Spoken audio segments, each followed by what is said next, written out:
Good morning and welcome everyone.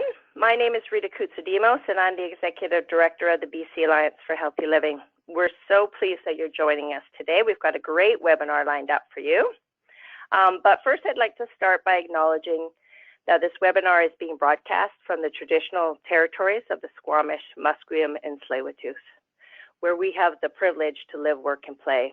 And I just want to say, especially given current events, I think it's important to provide that acknowledgement as a way of recognizing that we are living on land that was taken by colonial force, and those forces still contribute to institutionalized racism and violence to this very day. But as individuals and as an organization, we are absolutely committed to health equity and justice for Indigenous friends, neighbors, and communities, as well as for Black Canadians and Asian Canadians and other racialized communities. I'd also like to acknowledge that we're currently living through some really extraordinary times with the COVID-19 pandemic.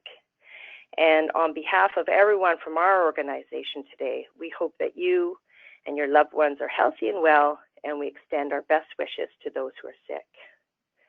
So as we all know that in late January this year, BC became the second province in Canada to confirm a case of COVID-19. Just a couple months later, on March 17th, BC's provincial health officer, Dr. Bonnie Henry, who has become somewhat of a local celebrity these days, declared a public health emergency.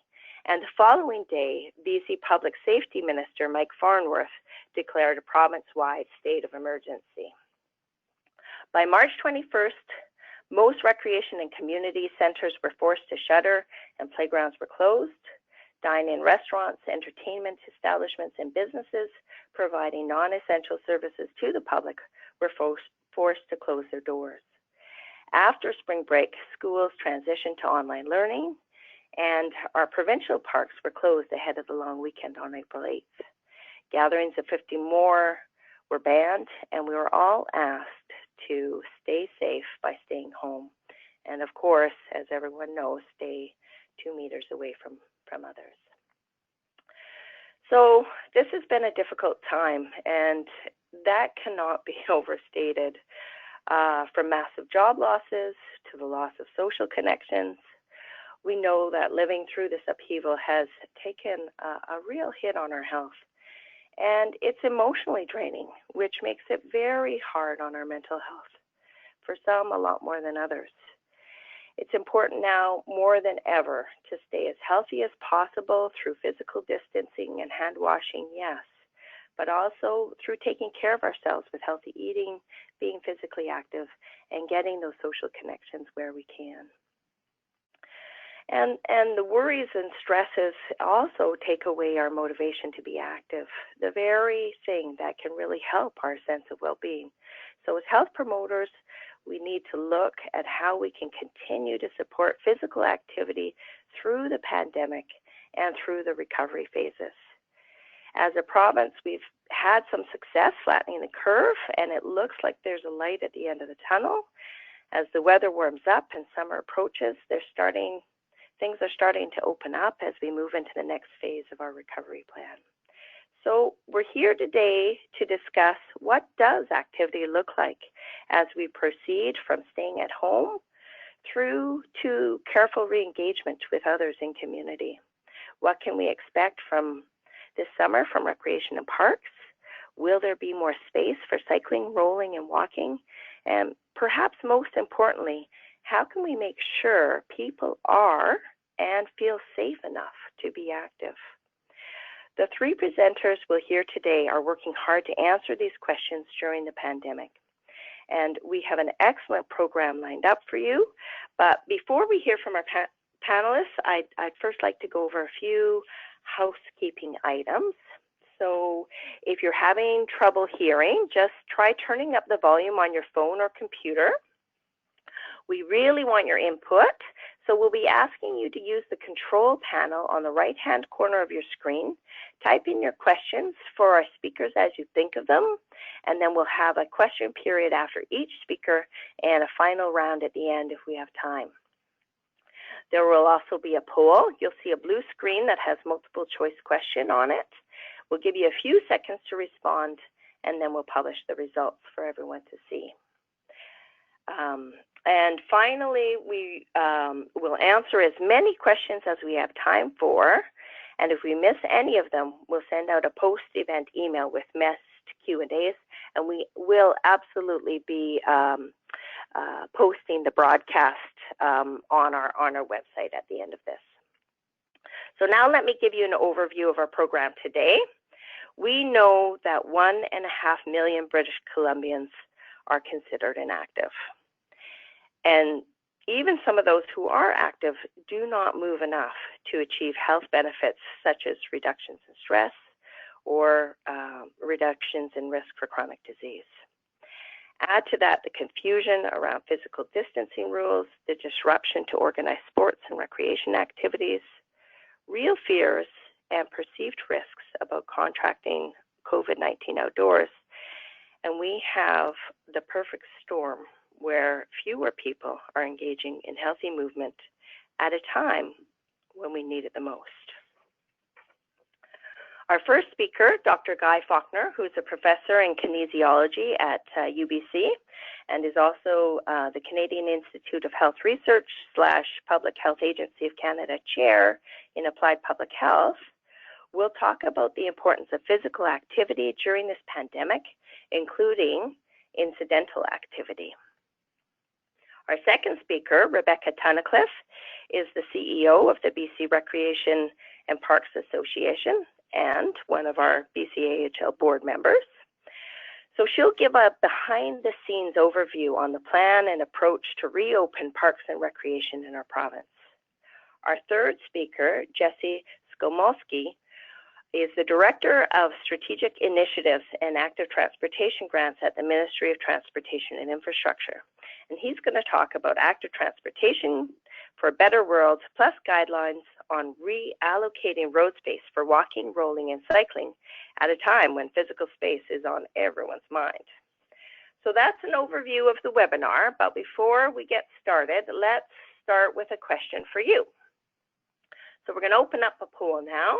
So which of these statements best describes your interest in the topic of today's webinar?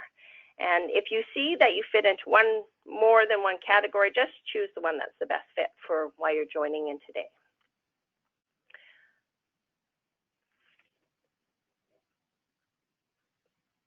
Oh, that's the poll from our last webinar, which was on vaping. So I think we can probably just skip over that. Sorry about that. Okay, well, let's start with, let's get on to the serious business here anyways. Now it's my pleasure to introduce Dr. Guy Faulkner. Guy is a professor in the School of Kinesiology at UBC, and as I mentioned, the CIHR Public Health Agency of Canada Chair in Applied Public Health. He leads the work of the Population Physical Activity Lab, and his research focuses on two interrelated themes: the development and evaluation of physical activity interventions and physical activity and mental health. He's the chair of Participaction's Research Advisory Group and a member of the research group for the annual report card on physical activity for children and youth, which many of you will be familiar with. So thanks so much for joining us today, Guy. We're excited to hear about your research and thoughts on staying active through COVID-19. Over to you now. Well, thank you very much, Rita, and good morning, everyone. Thanks for joining the webinar today. As with all of us and researchers in particular, you're not necessarily had in mind that one would do research about physical activity in COVID-19, but of course we're all forced to address this as an important contextual issue and change and modify many of our research programs as a result. Slide, please. What I'm going to talk about in my presentation is really briefly talk about the benefits of physical activity, particularly in the context of the pandemic. And then I'm going to focus more on some recent research that we have conducted that I think is relevant and has some important implications that I'd like to share with you, and I think ties into the presentations that you will hear after me. So let's start with the next slide, looking at the benefits of physical activity in relationship to the pandemic. And you may have come across or seen a great, very brief report or commentary really by Jim Sallis, very quick out the door, to really outline the evidence and the rationale for why physical activity is helpful and even perhaps more important for health in the current context. And the first kind of bullet point, or the first point that they wanted to raise, was that potentially physical activity has the potential to reduce the severity of COVID-19 infection, and that the immune system would detect the virus in the lungs, it attacks the virus, but the conflict between the virus and immune cells creates inflammation, and that inflammation causes damage to lung tissue that interferes with breathing and becomes severe enough to require medical intervention and perhaps serious illness and perhaps death. So how is this relevant to physical activity? Well, when you're physically active, muscles produce the compounds that can improve functioning of the immune system and reduce inflammation. So potentially there's a mechanism there that is, that essentially strengthens a biological process that would react to COVID infection. But this was very much speculative. If we look at the next slide, a recent study has just been, and this is, you're going to see a lot of research coming out very quickly looking at a range of topics, but including physical activity. But this was a recent study by Mark Hamer in the UK, which looked at that very question, looking at a large-scale population study using cohort data from the UK Biobank study, so over 300,000 adults. And they were really looking at the relationship between lifestyle risk factors such as inactivity, smoking, alcohol, obesity, and then outcomes of whether there was a hospital admission related to COVID-19. And indeed, there was. What we're seeing in other research that I've seen as well, in terms of kind of lifestyle-related risk factors, obesity still seems to be the strongest risk factor. But this is the first study that also demonstrates that physical inactivity was an independent risk factor as well for severe COVID-19 infection. And there was also some evidence of a mediating role played by low-grade inflammation. So here's some early research that supports Jim Sallis's initial speculation that being physically active, being fit, may be protective against serious reaction to COVID-19 infection. If we go to the next slide, of course, one of there were some bullet points there. Yeah. The second bullet point there, and that I think we know without doubt, is that physical activity is effective in preventing and treating heart disease, diabetes, cancers. All of these are serious risk factors for serious illness and premature death. So, of course, physical activity is very important. I think this is less kind of critical right in the here and now because it's more about the long term. But of course, there's very strong evidence that physical activity plays a preventive role. There's also evidence for the body's, for cortisol, for example, that our bodily response to psychological stress creates imbalance between cortisol and other hormones, and that can negatively affect the immune system and inflammation. So psychological stress again affects the underlying biological processes of COVID-19, but restoring cortisol balance through physical activity is potentially another mechanism through which we can protect ourselves from serious consequences of COVID infection. And the final point, of course, and as Rita kind of highlighted, that the mental health consequences and benefits of being physically active are very quite evident as well. And particularly my research interests regarding depression, fairly good, consistent evidence that being physically active both prevents the onset of depression, and that we can use physical activity as a way to reduce depression as well. But it is a bidirectional relationship. I think just as likely we can become more anxious or we become depressed, and that has an impact on our physical activity as well. But certainly those both acute and chronic mental health benefits of physical activity are important to consider. And just on the next slide, I can share with you just some research. And again, all of the research I'm going to show you that we've done so far is all under review. So it's always, take that into consideration, that a lot of the research that you're coming across are either preprints or under review. But this is just a cross-sectional study of 500 Canadians where we started sampling at the end of March for a month, and we saw a kind of a nice, not a nice I should say, but a kind of a clear dose response kind of almost relationship between changes in moderate to vigorous physical activity and worsening symptoms of both anxiety and depression. Now again, that's cross-sectional. We don't know if the changes in physical activity causes those, and quite obviously in the current pandemic, a range of factors are going to be influencing our mental health. But again, it does suggest that we should be thinking about how can we help people maintain their activity over the course of the pandemic. But how do we do this?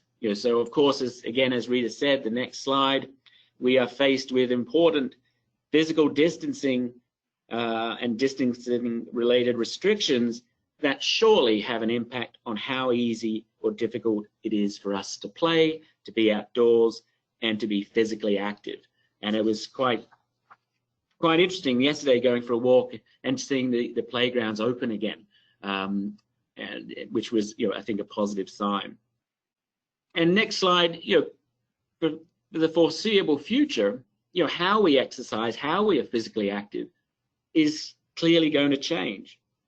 This was a very interesting study that I came across looking at disease clusters associated in Korea with fitness dance classes.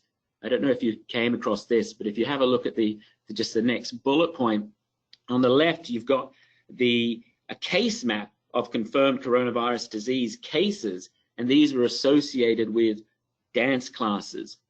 And what they saw was that the greatest risk of infection were in classes which were high intensity and in densely populated spaces. So think of your spin bike type classes. That was exactly the kind of the context, the environment, which seemed to increase the risk of infection.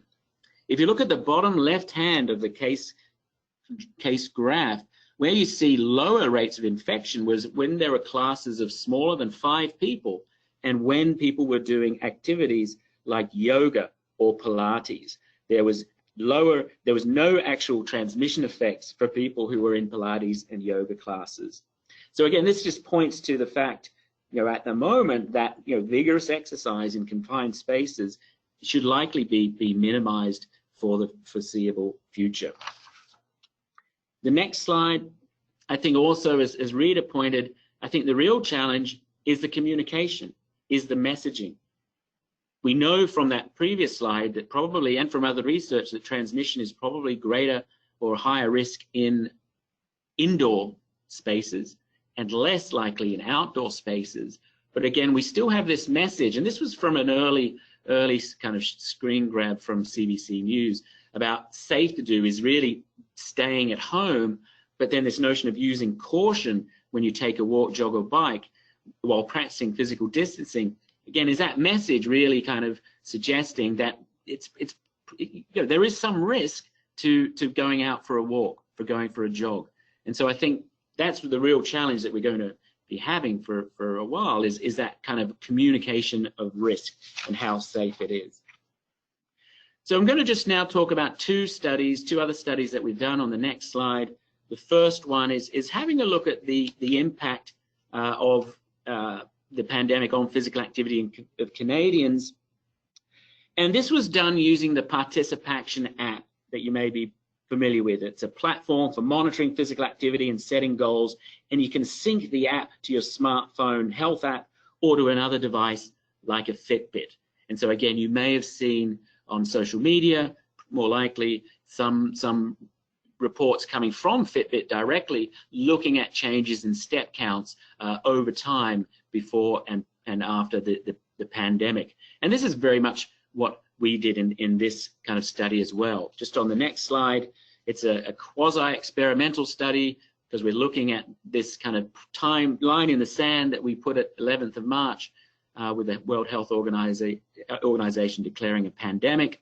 And then a little bit more fine-grained than the Fitbit reports, we could also look at moderate to vigorous physical activity and light physical activity as well as steps. So I'll just show you what we found, what happened in Canada among the participants who are using the Participation app on the next slide. Now, the important point to highlight here, if you have a look on the left axis, on the axis on the left, MVPA, so British Columbian users of the Participation app, 200 minutes a week of moderate to vigorous physical activity. People who use physical activity apps are highly active. It's kind of one of the counterintuitive problems of using apps is that they're very attracted to physically active people. But I think this is interesting to show that amongst physically active Canadians who are exercising, we see it doesn't kind of line up quite exactly, but you can see the initial dip just above the 10th of March. So it should be a little bit to the left, that time point. Essentially, we're seeing a significant decline in minutes of moderate to vigorous physical activity. But as we go over time, you see there is eventually, when it comes to 6 weeks after the initial pandemic call, Canadians, including British Columbians, are generally engaging in the same amount of moderate to vigorous physical activity that they were doing before the pandemic was declared. So highly motivated, highly active individuals, they're resilient in their behaviors, and they've managed to kind of get back to where they once were.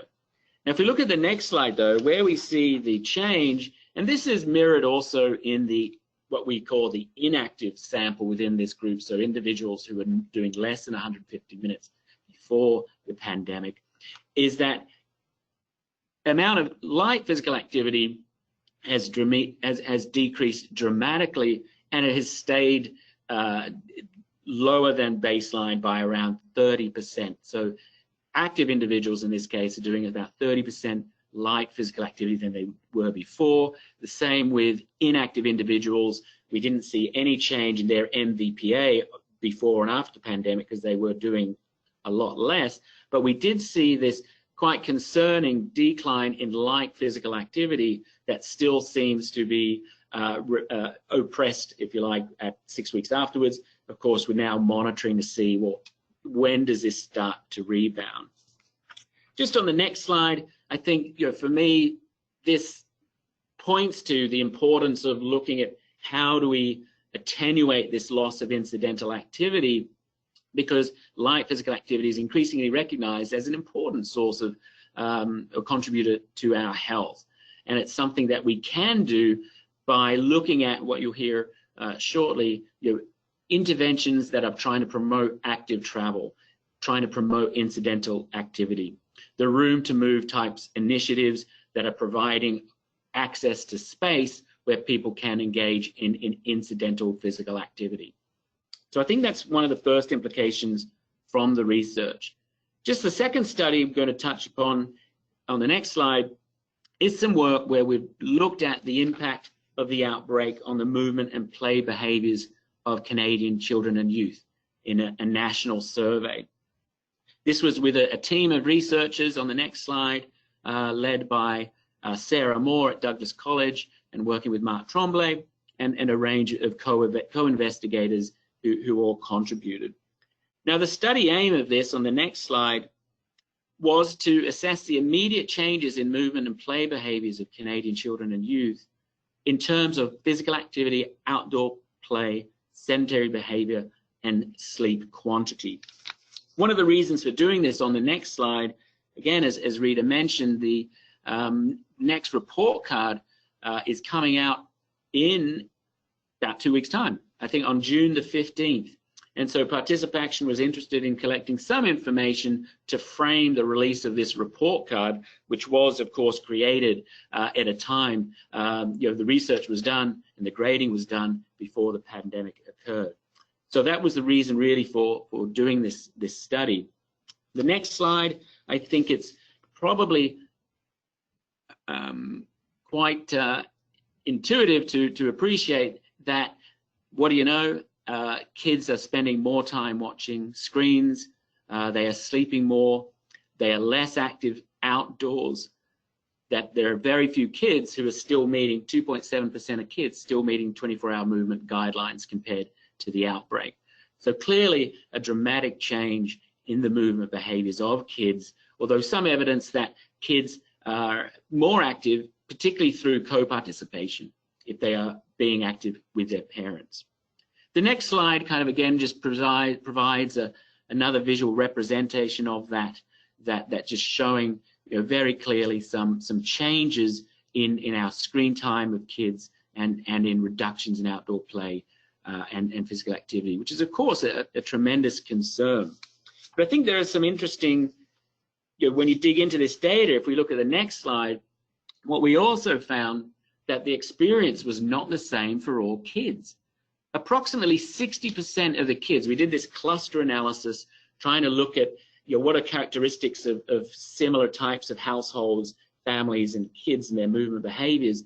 On the right-hand side, around just about 60% of the sample we could describe as this inactive cluster, that there was reductions across the board in play, outdoors, walking, cycling, and there was dramatic increases in screen time. But there was also an interesting 40% of kids that left who actually, of course, they increased their screen time, but they also increased the amount of time they spent playing outdoors and walking and biking and being physically active.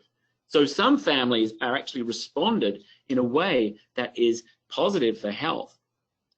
So the next slide, though, kind of digs out, though, what's the difference here? And you can quickly go down these bullet points. Firstly, that obviously in line with an age-related gradient, this was, the younger kids were more likely to be in the active cluster. It was also, though, higher income households, so a socioeconomic gradient. Kids in the active clusters were more likely to be living in a house versus an apartment, and living further away from major roads, potentially some safety implications there. But in higher density areas, access to parks was very important for increasing the probability of increasing outdoor play and activity.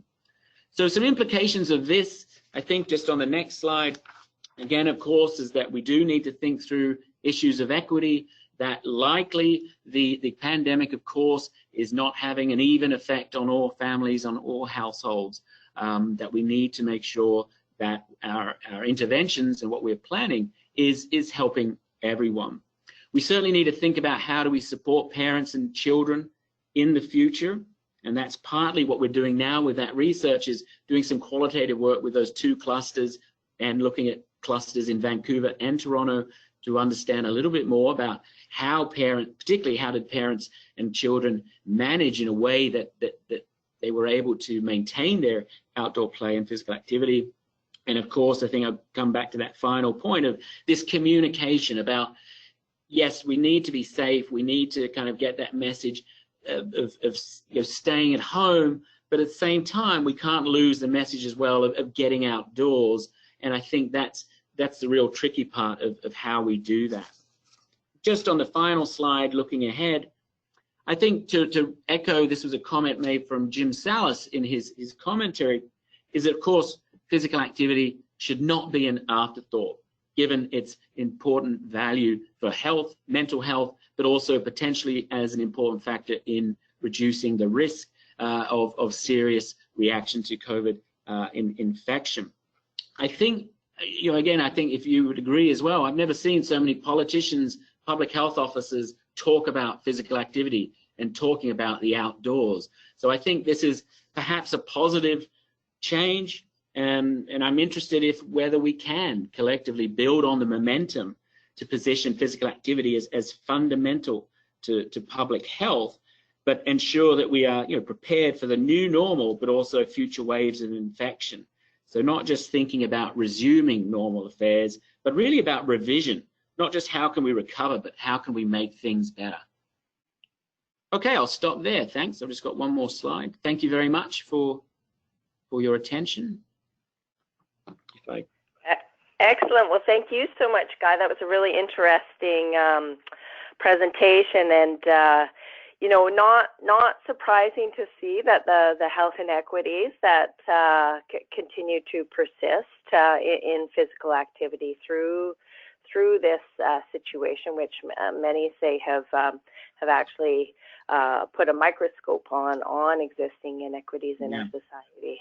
But some, as you said, some great news in terms of perhaps a higher valuing of being active outdoors and a lot of strong public health messaging. Certainly, we hear Dr. Bonnie Henry saying, "Get outside, get active," on quite a regular basis. So I'm just going to, I think we'll just, we'll go on to our next presentation, and we'll just encourage our audience to please type in your questions, and we'll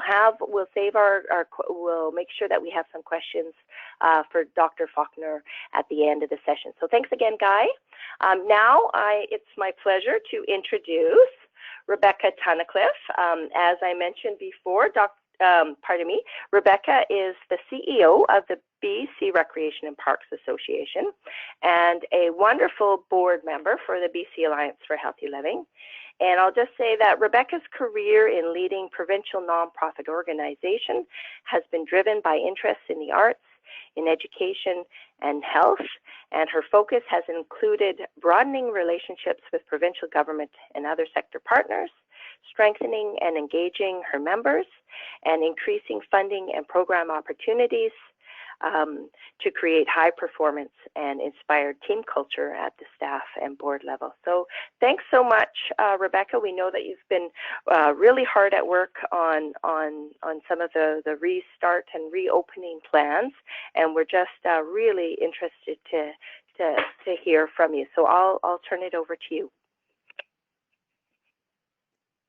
Great, thanks, Rita. So I don't have a complicated slide deck. I'm here in person to say good morning, and the good news is we are bringing back recreation to British Columbia, and a number of my points will take off from some of the research that Guy just shared with us.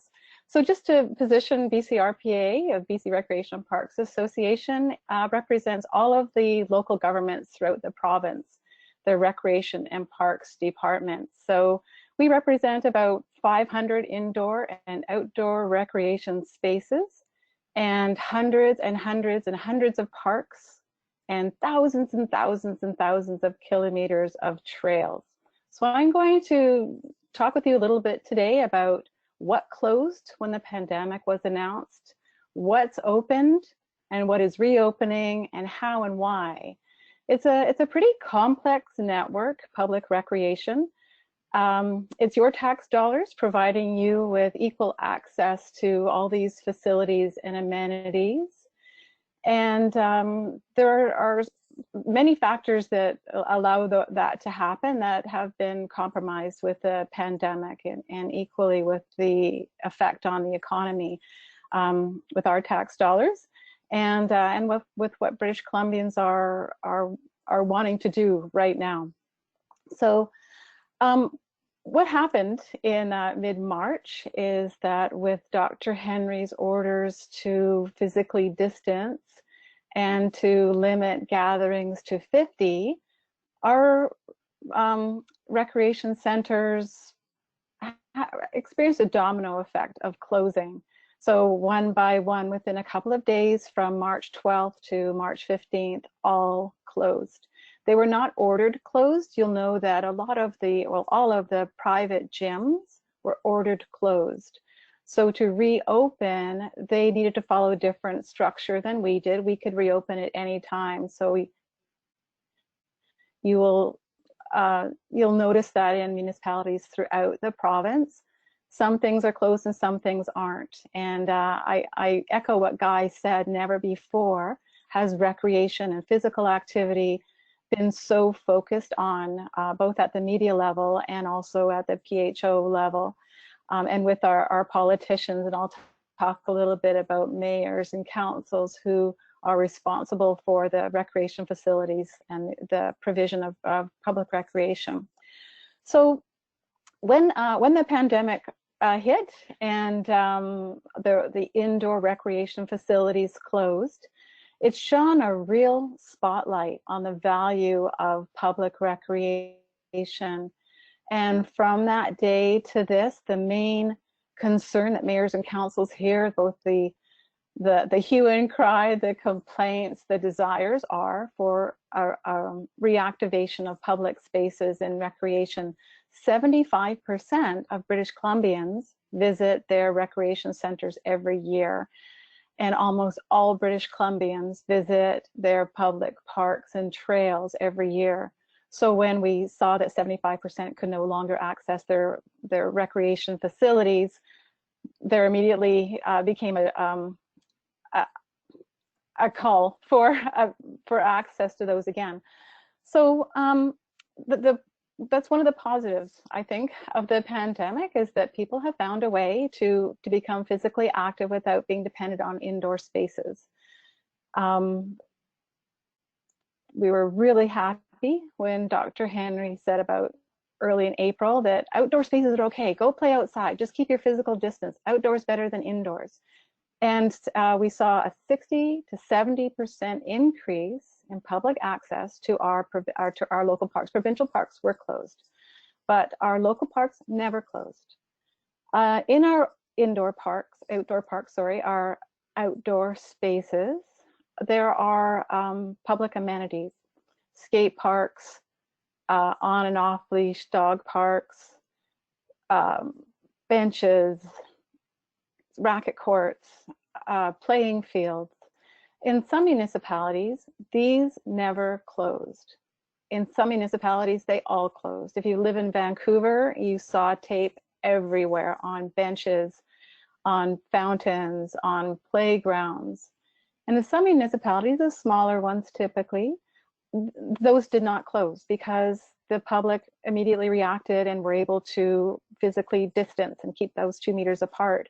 Many municipalities redeployed their recreation staff to be park ambassadors, to walk around open spaces and remind people to not share equipment, to keep 2 meters apart, to play in small groups of family members only. And this proved very effective, and those communities were able to keep those with peer pressure and with understanding of what was the best interest of all community members. They were able to do that. In other communities, it wasn't possible. In all communities, those spaces are typically unsupervised, and in a community like Vancouver or Surrey, Burnaby, any of the large municipalities, unsupervised space relies on residents to keep the rules, and it's not something that all municipalities were able to ensure could happen. So that's when we saw the tape go up. Indoor facilities remain closed, but more and more we're seeing outdoor facilities opening up. And as Guy mentioned, most playgrounds opened this week. So when kids go back to school, it's an indicator to society that things are returning to some semblance of normal. And that's really been the trigger for recreation, for public recreation as well. When we see kids go back to school, it means that we need to get out more, that life is returning to some semblance of normal. One of the complicating factors of playgrounds, for instance, is not only is it difficult to maintain a 2 meter distance, but these are non-sanitized spaces. They are certainly cleaned and kept clean of garbage. They're power washed every year, and the sun and the rain take care of cleaning them for the rest of the year, but they're not sanitized. There are hundreds and hundreds and hundreds of playgrounds throughout the province, and so new rules are in place. We're going to see recreation undertaken and physical activity in a very different way. Everyone's going to be carrying their hand sanitizers, and signage is going to be increasingly important. We're seeing that definitely in outdoor spaces. Keep your 2 meter distance, wash your hands before you come, wash your hands when you go home, Bring your hand sanitizers. Don't touch your face. Stay in small groups. Play with people that you know. And when we come back to our indoor spaces, we'll see very strict guidelines. Right now in our outdoor spaces, there is no organized sport or play. It's all casual drop-in and is depending on residents to keep the rules and to keep each other in line too, and help each other remember to keep distance. And some things, as with the research and the understanding of the pandemics, some things become more clear. So a couple of those things are, kids are not expected to maintain a 2-meter distance. Kids represent less than 1% of those that get COVID, and Dr. Henry has reminded us repeatedly that kids are low transmitters, and that we can't expect kids to always keep 2-meter distance. We try, but the really important thing for kids is to not have physical contact.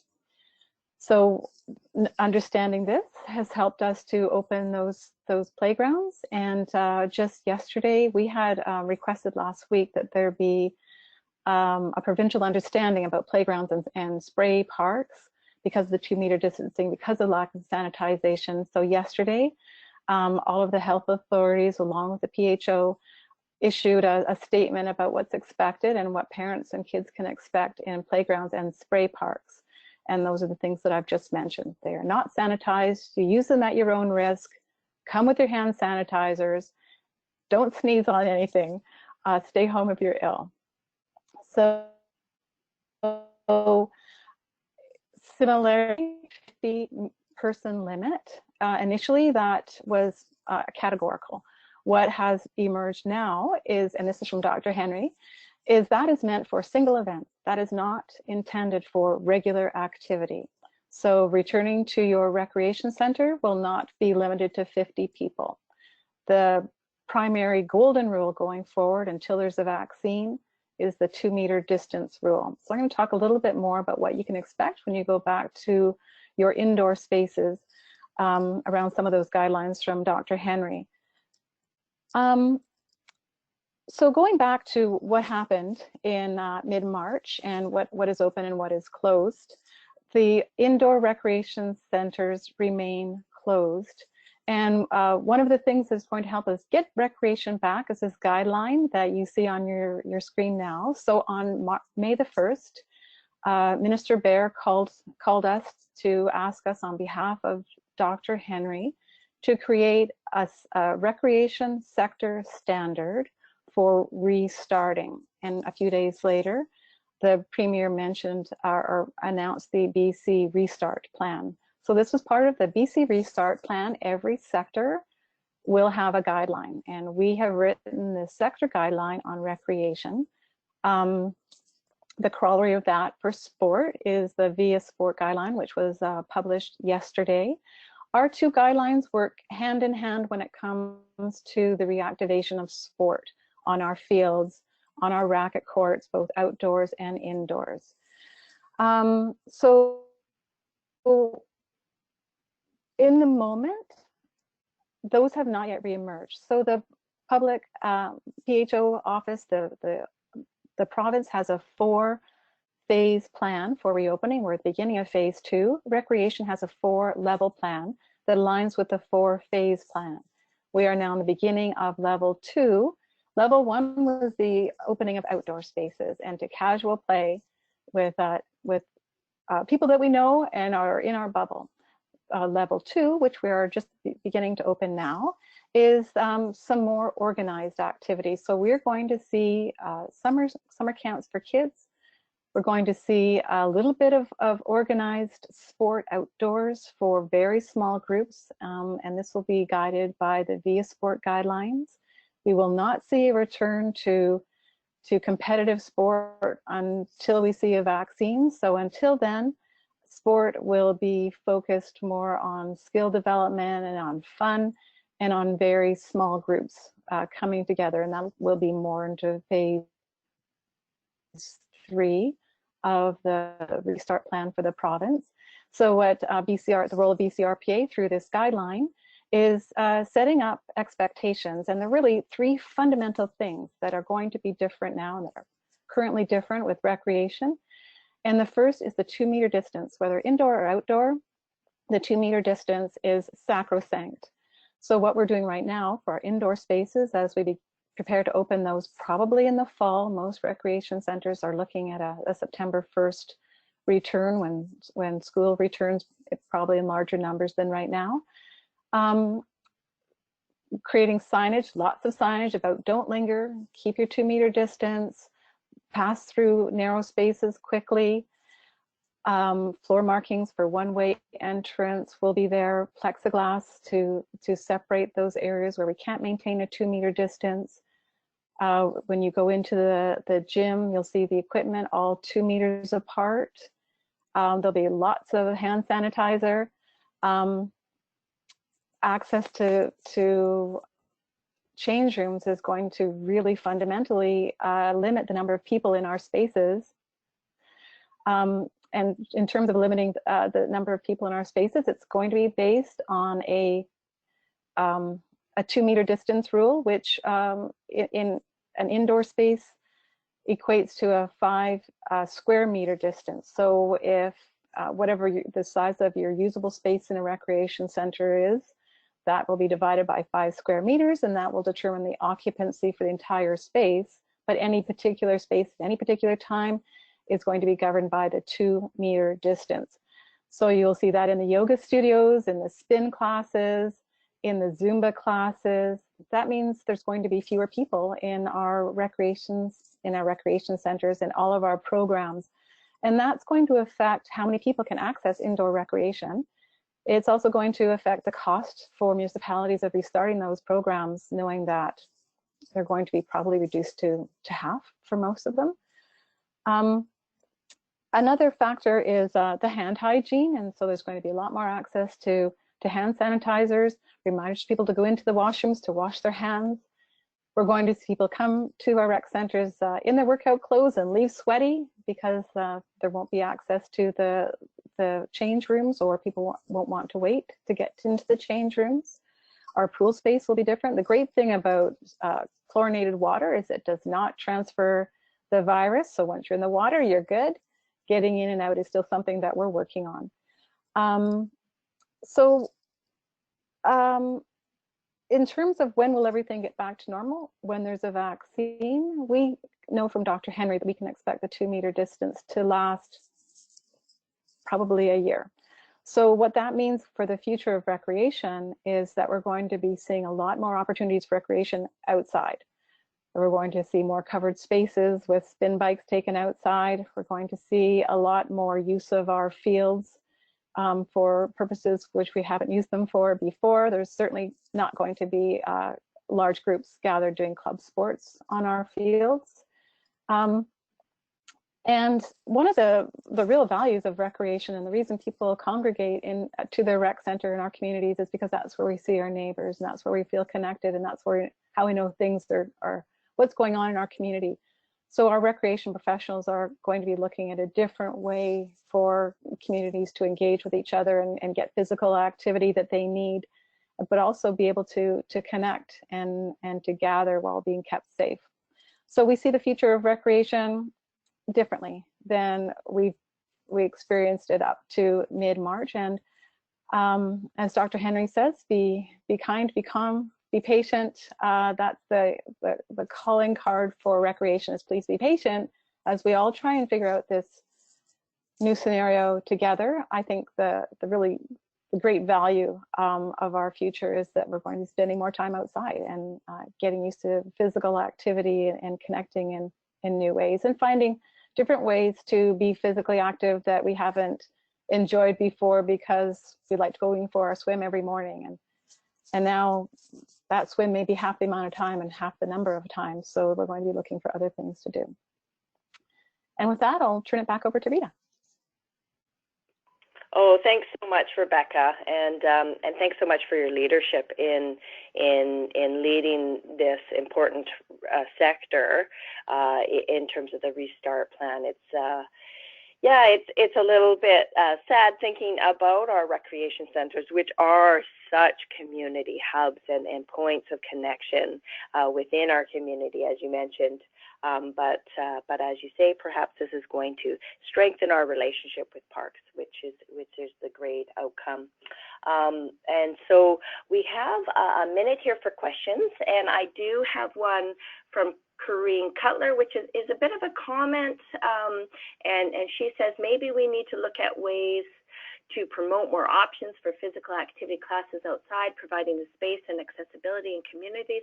It sounds like that's exactly what's happening. That is exactly what's happening. And then Anita Eli has a question about the guidance about playgrounds and outdoor spaces, especially for kids. Where is that guidance found? Is that in this document that we've got up on the screen, or is that somewhere else? No, that was published. That was published yesterday. So our document was published a couple of weeks ago, and the guideline on playgrounds and splash parks was as a result of our members' questions about when those spaces can open. So we received that from the ministry. I'm not sure where it's posted. Each health authority also contributed to that. I can certainly make that available to you, Rita, to circulate to the group. Sure. And yeah, I think Anita's in interior health. So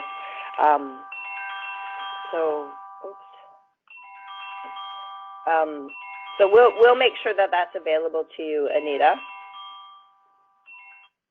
And then I have one question of my own, because it would be all my hockey friends would be angry at me if I didn't get the chance to ask about the arena spaces, given that arenas are particularly cold, and maybe it's encouraging to hear that pools are not great transmitters. What's been the thinking around ice arenas? That is a very good point. I would say definitely the skaters and the hockey players are the ones banging loudest on the mayor's doors. So part of our guideline, and it is about what we call user groups. So all of those hockey groups and all the provincial sport organizations and local sport organizations rent our spaces. So what is required is that each of those organizations renting our spaces has a COVID response plan. And that response plan will include how you're going to keep physical distance, how you're going to get those kids in and out of the spaces while maintaining 2 meters, how you're going to make sure that they're not sharing equipment, and what the cleaning protocols will be.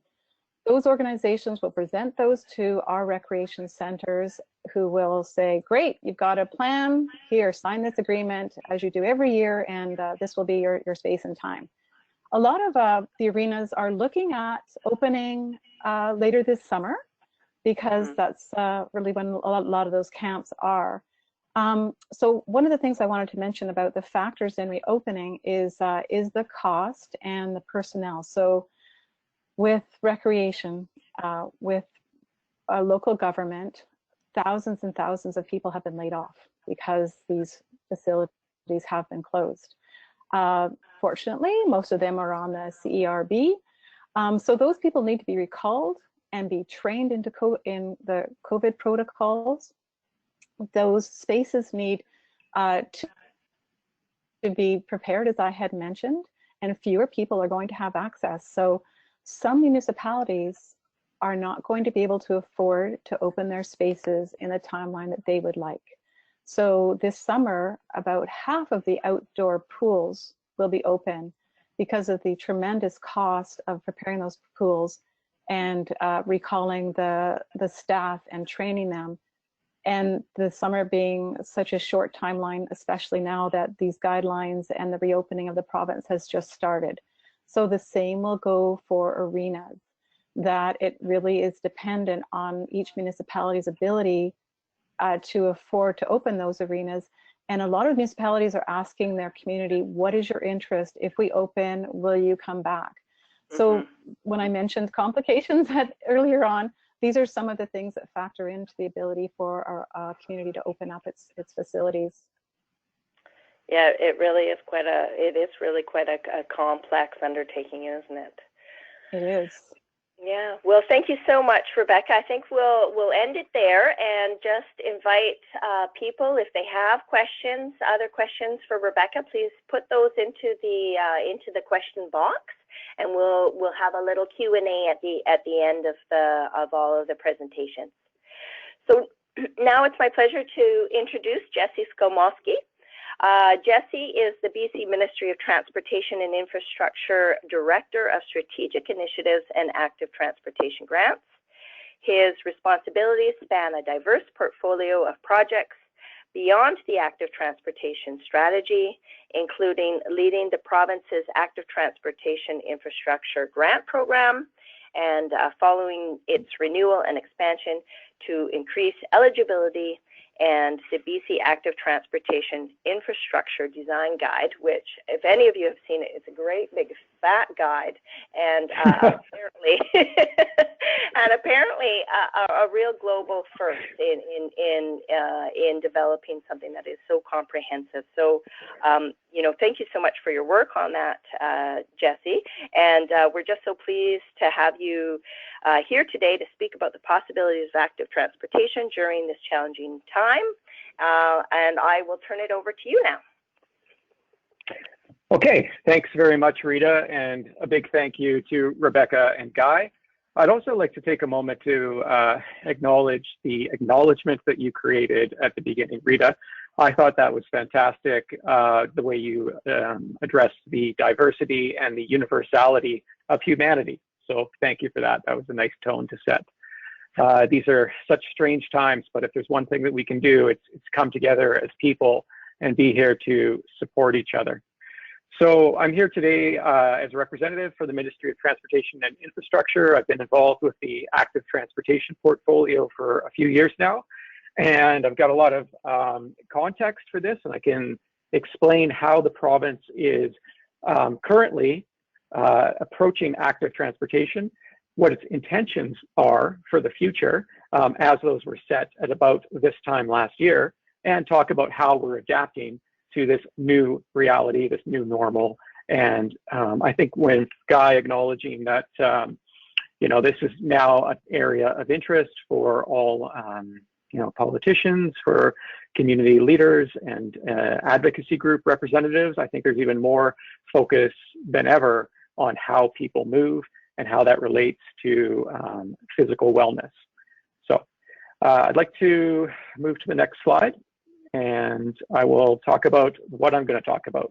I'm going to talk a bit about why the province is looking at active transportation and how we look at it, talk about the provincial alignment, how it connects to other strategies and initiatives. So I want you to all have an increased awareness of the design guide. So I'm going to take some time to go do an overview of that, so you'll sort of have a more fulsome understanding of what it is and how maybe you could use it, or it could be used within British Columbia. So there's some key topics of interest there. There's the universal design that's creating infrastructure that works for everybody all the time. There's also how we define the streets, because through a common vocabulary, we can start to have a footprint going forward. And we'll talk about the bicycle facilities, because those are of great interest. Then we'll also talk about how it's all about all ages and abilities. And we're going to look at some emerging trends and how things are starting to shift as part of the pandemic. So we'll go to the next slide, please. So why active transportation? Well, we can see in this picture, all of these people are out. They're moving through the city in a way that is, they're cheerful, they're connected as community members, they're achieving health outcomes. It's an affordable form of transportation. In this case, they were using a bike share program, and we've got a lot of positive benefits. Absolutely, there's 0 GHGs being produced by these people as they move through the city. That's the main reasons we promote active transportation. On the next slide, we'll talk about how the province defines them. So really, we're trying to be as fulsome as possible and to say, like, we look at active transportation, it's the people moving in any way that's sort of human powered. They're moving under their own steam, as I like to say. Now, this includes things as far out as water-based modes and winter-based modes. Not the things that typically come to mind, but there are ways that as a province, we can help support active transportation in that form. Here in Victoria, BC, we are considering application from an infrastructure application to take create a portage route along the Gorge Narrows, which could potentially benefit commuters or recreational paddlists getting safely through a tight spot in the water. Also, in the bottom corner, we've got small one-person electric vehicles. This is the new mobility concept. So there's all sorts of, well, these are electrically powered, and they do create active transportation opportunities where you're moving just an individual, you're doing it with zero emissions, and you're doing it in a way with a small footprint. And, you know, if things are planned out well, we're going to have the physical distancing achieved as well. I'd like to go to the next slide, thanks. So here's just a fantastic image of what active transportation could and should look like. This is unfortunately would be more of our old normal, or we can see, you know, there's going to be some changes in the future. Go to the next slide, please. This one here, we can see more people walking. We can just sort of see the integration of the pedestrian and the cyclist, and there's cars, you know, patiently waiting. I suppose in the new norm, we're going to see masks and we're going to see additional distances. So this is how we're looking at active transportation. Next slide, please. So, and the next slide as well. So the provincial alignment, it all starts under Clean BC. So this is our provincial alignment with to align with the federal government, to align with many of the industrialized nations through the Paris Accord in order to achieve the 80% GHG emission reductions by 2050. So Clean BC is our current strategy that we're using. It's a multifaceted approach that looks at transportation as well as all sorts of industry, land use planning, the types of fuels that we use, the way we design our communities, the way we you know, address everything as a whole. But in the Ministry of Transportation and Infrastructure, we have, you know, lots of things that we move. We move goods, we move the delivery of services, we're obviously moving people. This is across the nation, across the continent, land, air, sea, you know, but the area of focus today, active transportation. So this is about how people move as individuals. Next slide, please. So to respond to that, we created Move, Commute, Connect. This is the provincial active transportation strategy. It was released in June of 2019. And this is a provincial first. This is a really good step forward by the province to acknowledge that there's this whole class of transportation use. And we wanted to make sure that there was a strategy going forward for how we could achieve the goal that's stated to double mode share by 2030. So this is done by many ways. One of those is around education, awareness, encouragement, just sort of helping people understand that active transportation is an optimal form of transportation. I'd have to say during the pandemic, we're seeing that this is definitely increasing because it's a chance to be autonomous in your transportation. Now, you know, public transit, unfortunately, has been very challenged with the 2-meter physical distancing requirements and the ways that we can achieve that. So when you do get on a bike or you walk, you can then typically control how close you come in proximity to others. So there's a benefit of that. The other thing is we're looking at ways as part of the strategy to increase the infrastructure, to make sure that it is safe and accessible to all. So we're creating supports and incentives that will help communities across BC to have safer active transportation facilities and infrastructure. I use the word facilities there too, because it's important to understand that active transportation infrastructure isn't just about putting in bicycle lanes or sidewalks or, you know, overpasses. It's about the experiences that we have during the active transportation trip. So that may mean something like benches or water fountains or the wayfinding, signs that help direct us to get around, the lighting so that we it is safe and we feel safe, as well as, you know, restrooms along the way, the things that help you be comfortable as an active transportation user without sort of the comfort that you get from your being inside of a vehicle. So, of course, end of trip facilities is an important part there too. So the other angle is also looking at the leadership and the way that we can look at the policy, the legislation, and the sort of changes that we can make to the Motor Vehicle Act, as well as other acts that will help active transportation be a preferred mode of use. And next slide, please. And so with that, in this, it was, I believe, just around the end of 2019, we opened up the opportunity. Oh, sorry, I'm one slide ahead, pardon me. Could we go to the, oh, I was looking at two different screens, pardon me. The Motor Vehicle Act pilot project. This is a chance for communities across BC to propose micro-mobility options, or these are things like e-scooters, skateboards. And so we've opened up the opportunity for local governments to propose that they pilot it. These are 2-year pilots, and the proposals were submitted in March 6th of this year. So you can imagine at that time we were all starting to watch the news a lot more closely, and we're wondering where COVID was going. And so it wasn't shortly after that many of us may have had our last day in the office, and there's been, you know, quite a profound shift to the way we interact with transportation and our normal lives. So the key point here, though, is that the Motor Vehicle Act pilot projects continue to move ahead. Applications were received, and the ministry is currently evaluating those and is soon to announce its partnerships with the successful local governments in order to help them reshape the way that they're approaching active transportation in their communities. I think what we're going to be seeing mostly is e-scooter pilots and the opportunity for you know, the shared mobility. That's the ones where people can quickly rent an e-scooter, or if you own one, you will now be able to use it legally in those communities. And next slide, please.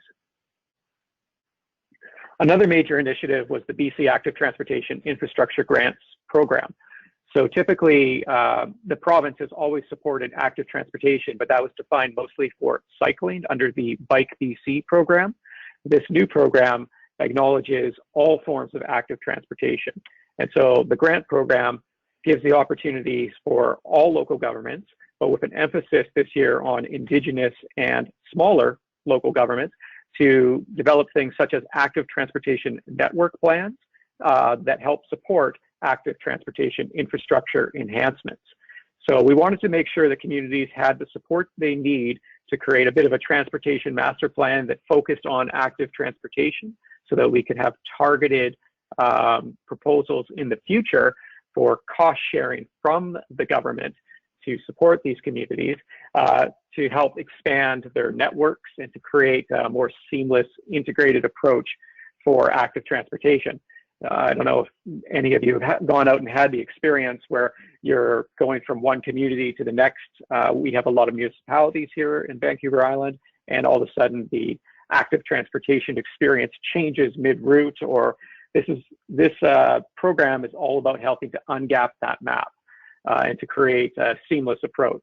So it's reliant on the communities doing a good job of planning and then meeting the fulsome eligibility criteria for the program, which really helps us ensure that the applications come forward are meeting the best practices for active transportation infrastructure design, but are also creating projects that are inclusive of co-benefits such as affordability or tourism, health outcomes, definitely accessibility, and, you know, all of the other sort of supporting aspects that come from moving through active transportation.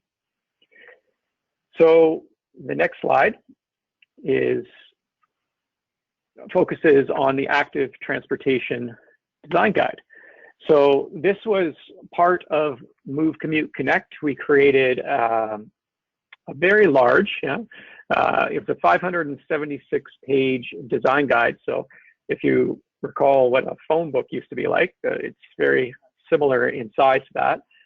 So I've always enjoyed the weight of what we were able to create. But this active transportation design guide is a provincial first that creates the opportunity for anybody that's involved with active transportation or is curious about it to really understand, how it can best be approached. And this slide here demonstrates the kind of the popularity that this resource has had. One of the things is there's been 10,000 global views. This is quite interesting to see, and we've got this heat map where you can see where people have been accessing it. And it's fantastic to know that our resource has got some relevance, and we've got active transportation at gov.bc.ca. We've been hearing a lot of feedback, a lot of support for the design guide. One of the things we did throughout the fall and winter is we offered a training course. It was all-day training going through the guide, and we had 500 practitioners participate in that. So I'm now going to tell you more about the guide. So we'll go through it quickly because I want to really get to talking about how active transportation is going to be addressed and look during the pandemic. So thank you. And next slide again. So this guide, just so you understand, it's really about helping people understand how to approach active transportation infrastructure. It's very fulsome. It gives full context for potentially all questions you might have if you were trying to, as a community say, okay, what should we do for active transportation? Who should we talk to? How should we understand what's going to work best for us? It's got, and then it goes into engineering specifics and helps you basically start to design what your infrastructure may look like. And so it's a free online resource. And the next slide. This one helps demonstrate that we had the opportunity to reach out across British Columbia. We invited every single Indigenous and local government to be a participant in the process. So we've tried to create a guide that is informed by all of these local governments and helps to, meet their needs. So, and the next slide will offer a bit of a at a glance overview of all of the content of the design guide, 9 sections, 39 chapters. We talk about, the overview, the benefits of active transportation, how you could best plan it, the types of facilities that are there, whether they're pedestrian, cycling, or multi-use. Context specific, where we start to talk about how it integrates with things like the ministry rights of way and our existing highways. And then there's a lot of focus on the intersections and the different types of road crossings. Intersections, of course, being the area of greatest conflict where safety is most important to address. And then amenities and integration. And those are, as I was saying, the things that help you have a better experience when you're out using active transportation. And then post-implementation, sometimes I call this the party chapter. It's all about how you can celebrate and help, shift people who maybe weren't going to be active transportation users to come out and to try your new infrastructure and hopefully adopt it as part of their lifestyle. And next slide, please. So the guide really wanted to approach the planning for all ages and abilities. There are different types of people out there who have different comfort levels around active transportation. And what we wanted to do was to plan for people who need that extra support and will benefit most from making changes to the infrastructure in that it'll change their lifestyle and help them become more physically active and to choose to leave the car at home and to get out and to move around under their own power. Next slide, please. So universal design, and these are the key topics that we're going to go through. So I think we can just go ahead to the next slide on universal design. So this is all about inclusion for all. It's making sure that you create space and infrastructure that will allow everybody, regardless of their physical or mental capabilities, to travel in the way that it works best for them, so that there's no barriers. And this is something that we've probably seen throughout our lives about the different challenges that different individuals have. And the goal is to, here in 2020 and last year in 2019, we're definitely putting a lot of energy into making sure that we can create a seamlessly integrated society where the infrastructure will work for all. So these can include different things. You've got people with different challenges. These tactile walking surface indicators on the next slide, sorry. It's the yellow cross seams there. These help people who are physically impaired, have mobility challenges. There's also audible crosswalk crossings, and we try to make things so that they're easily sloped, so that things like strength and dexterity are easily accommodated, or any challenges can be overcome.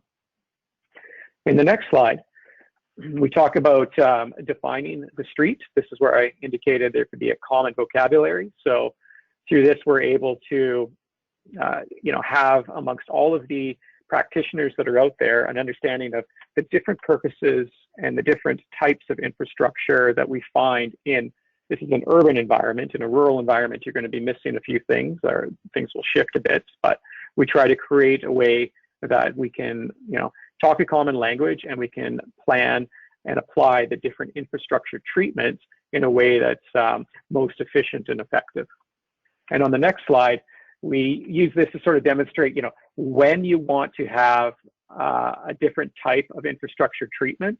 And this is basically showing you that based on the amount of users and the speed of the neighboring or the road traffic that's nearby to the active transportation infrastructure, helps you decide what you should be building, where you should be building it, and when you shouldn't be putting people there. So obviously, our highways can be used in many cases for cycling, active transportation modes, but at the same time, it is definitely preferable that we can find a way where people could be transporting themselves on a slower speed roadway. So a separated multi-use path is absolutely the preferred option for active transportation infrastructure, and it's something that we encourage planners and designers to work towards. Next slide, please. So neighborhood bikeways, this is one way that we can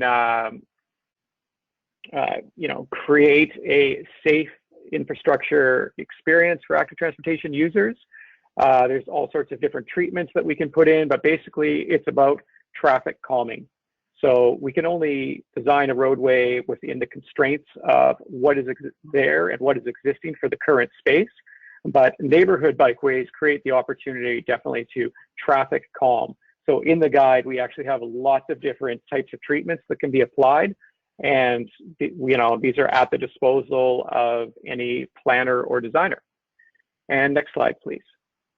So here we can see different types of bike lanes. I think the most important thing to understand here is that the best thing to do is to separate active transportation users from the road. So to create a permanent barrier that is not mountable by a vehicle. And the next slide, this graphic helps us see what a protected intersection could look like. Many of these are starting to pop up around DC, and they've got all sorts of different treatments that create a safer, better experience for individuals who are not in vehicles to get around the city. The clearly marked out bicycle lanes, the lighting that helps give priority to cyclists or to pedestrians, the use of pedestrian islands that helps create a shorter distance for you to have to cross to get through what is the most dangerous area where the traffic is. There's all sorts of different ways, and the design guide goes much deeper into this. So I do invite you all to, expand your awareness and your knowledge by taking a look at it. So next slide starts to show forms of new mobility. Here we can see an individual using a one-wheel, a single-wheeled electric skateboard, currently not allowed to be used on our roadways, but the pilot project will create opportunities for these to be used legally. We also see a e-cargo delivery tricycle, and this is something that is going to be emerging more and more, and I think this creates a great opportunity to limit the amount of commercial vehicle traffic that we see in our cities. And there's the e-scooters that are used for shared mobility.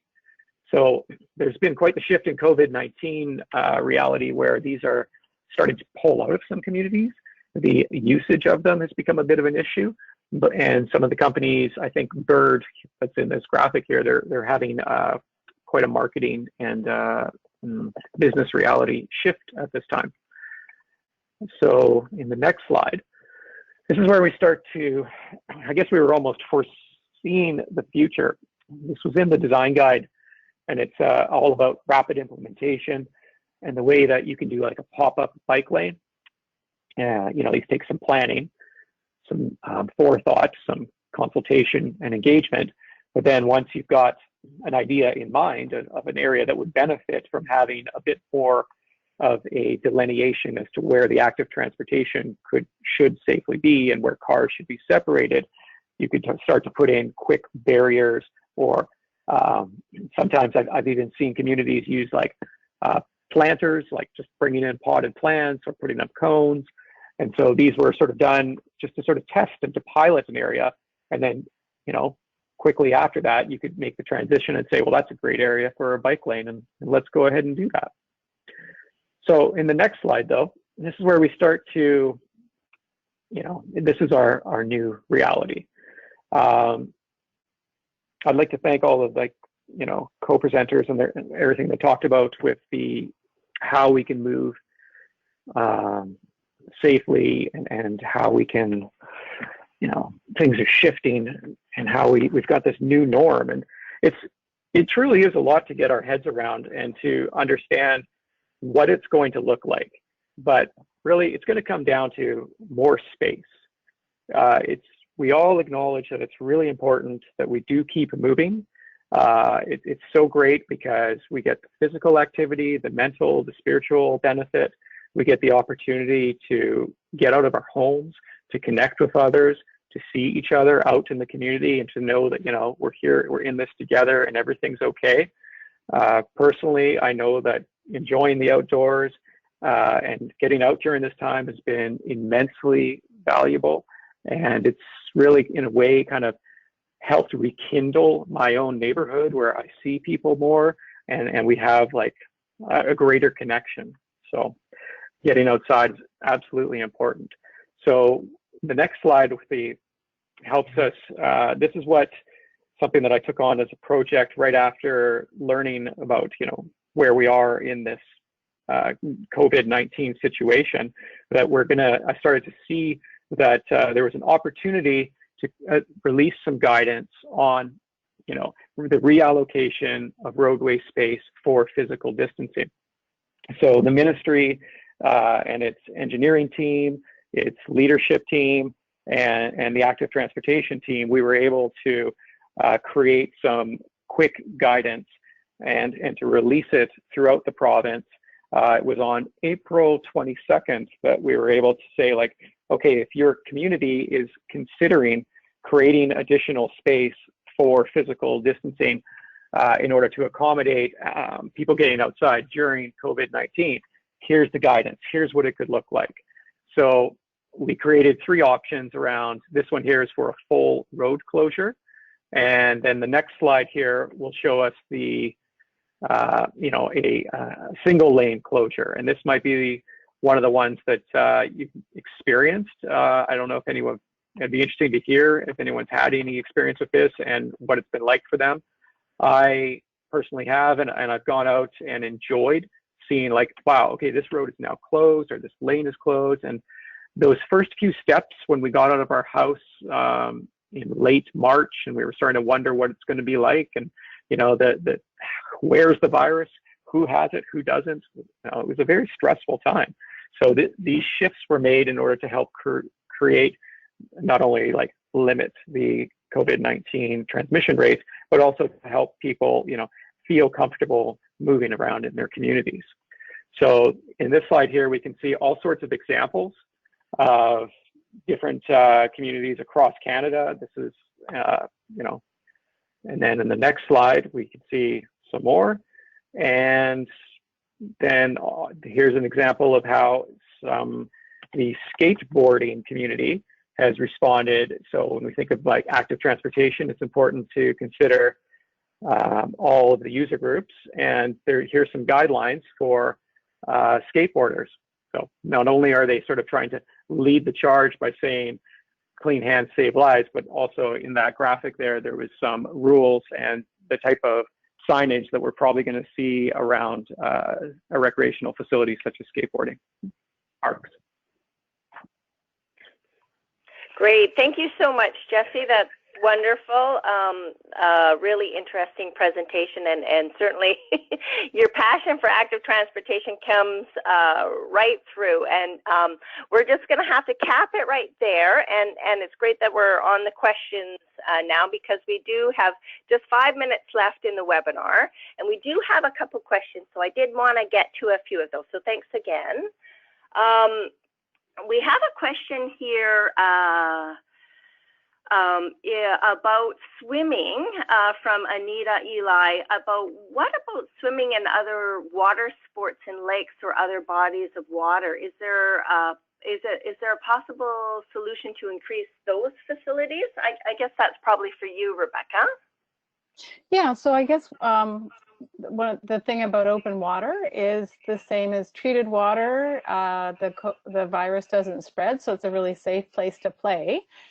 It's a risk factor if there's no lifeguard on duty. So some of those outdoor pools plan to shift their lifeguards to waterfronts if they're not opening their pools. So wherever you're playing, you just need to keep a 2-meter distance, and those waterfronts will be open. And Vancouver has come out saying that they will open the waterfronts, but they are not going to provide lifeguards, and that's pretty similar around the province. Great. We have a question for you, Jesse, about e-bikes actually, and whether there's grants available for individual users to offset the costs. Great question. I invite you all to look at Move Commute Connect, the active transportation strategy, because it includes a whole multitude of initiatives that the province is supporting right now. And one of the first ones is increased e-bike supports. So we are very close to announcing that probably this month. And there's going to be opportunities for people to benefit from these provincial incentives. I can't say much more, but watch this space. Things are happening. Great, thank you. And I have another question. I believe it's for you, Rebecca. If you could elaborate more about how municipalities might be able to offset the cost for running the same facilities for fewer people, and that question comes to you from Claire. Offset the cost. Well, it's definitely an issue. So pre-COVID, municipal recreation was subsidized to 75% by municipalities, so it's a public service. That is now going to cost municipalities a lot more to provide the same service. So how they manage to do that will vary amongst municipalities. So that the actual technical question of how can they afford it, they're figuring that out. That's a really tricky one that I know the nonprofit sector has been really hit hard with the coronavirus and fundraising as well. And we have a question from Seal. This is for you, Jesse. Why aren't the rail trails in the province designated for active travel? These rail trails are already separated from highways for the most part and go through many communities that would benefit if the trail surface could be improved. Yeah, exactly. That's something that the ministry is definitely aware of and has been working towards.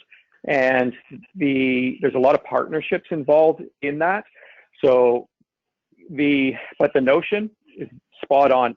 It's really important to create these corridors across the province that help connect communities, and rail trails are a fantastic resource for all of us to use. So let's find ways to make them open and designated for that purpose. It's easy for me to say, but in order to make all those pieces happen, it takes a lot of work. So that work is happening though. Fantastic. That's great to hear, Jesse, because that is so nice, especially in smaller communities. Well, everyone, that brings us to the end of today's webinar. So I would really like to extend my most warmest thanks to our three presenters, Dr. Guy Faulkner, Rebecca Tunnicliffe, and Jesse Skolmoski. Thanks so much for sharing your work, your knowledge and insights with us all today. And to our audience, if you're looking for the latest information or resources on COVID-19, please visit the BC Centre for Disease Control's website at bccdc.ca. And lastly, thanks to all of you in the audience for your attention and questions and thoughtfulness. We're so glad you could join us today. We know that this is a popular webinar and many did not get a spot on the registration, so please let your colleagues know that a recording of today's session will be available on our website at bchealthyliving.ca, and we'll follow up with a short survey. Please respond if you can, as it helps us to learn from these sessions what's working and where we can do better. And please stay tuned and follow us for more. Twitter at BC Healthy Living, or under BCAHL on Facebook for more engaging knowledge translation events.